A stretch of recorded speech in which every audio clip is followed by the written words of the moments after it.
కష్టంతో డిగ్రీలో కూడా మంచి మార్కులు సాధించింది.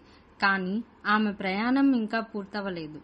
ఆమె మనసులో ఇంకో పెద్ద కల దాగి ఉంది. నేను ఇక్కడితో ఆగిపోను. ఇంకా ముందుకు వెళ్ళాలి. నేను ఐఏఎస్ అవ్వాలి. ప్రజలకు ఉపయోగపడే వ్యక్తిగా మారాలి. హైమా, నీ లక్ష్యం చాలా గొప్పది. ఐఏఎస్ అంటే సులభం కాదు. కానీ నువ్వు కష్టపడితే ఖచ్చితంగా సాధించగలవు. టీచర్, నేను ఎంత కష్టమైనా పడతాను.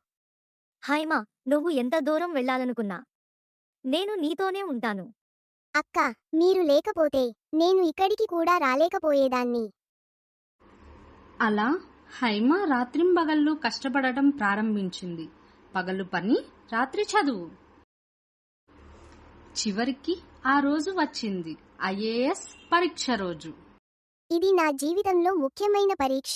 నేను తప్పక విజయం సాధించాలి. కొన్ని రోజుల తర్వాత ఫలితాలు ప్రకటించారు. హైమ, నువ్వు ఐఏఎస్ క్లియర్ చేశావు.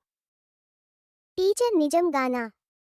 అవును హైమా, నీ కష్టం ఫలించింది. ఈ వార్త గ్రామం మొత్తం వ్యాపించింది. రామయ్య కూతురు కలెక్టర్ అవడమేంటి? అవునా, ఆమెనేనా ఆ టైలరింగ్ నేర్చుకుంటున్న హైమ? అవునురా, ఆమె కలెక్టర్ అయిందట. ఈ వార్త ఇప్పుడే రామయ్య ఇంటికి చేరబోతుంది. ఏమవుతుంది? హైమాను ఆపిన తండ్రి ఈ విషయం విన్న తరువాత ఏమనుకుంటాడు? ఆమెను అర్థం చేసుకుంటాడా, లేక మరోసారి ఆమె హృదయాన్ని నొప్పిస్తాడా అని భయంతో ఆలోచిస్తూ ఇంటి ముందే కూర్చుంది హైమ. ఒక అమ్మాయి తన కలల కోసం నిశ్శబ్దంగా పోరాడింది. ఇప్పుడు ఆమె విజయం అందరి ముందుకు రాబోతుంది. కానీ ఆమె కుటుంబం ఈ నిజాన్ని ఎలా స్వీకరిస్తుంది? అది తెలుసుకోవాలంటే తరువాతి భాగాన్ని తప్పకుండా చూడండి మీ కార్టూన్ కథలు ఛానల్లో.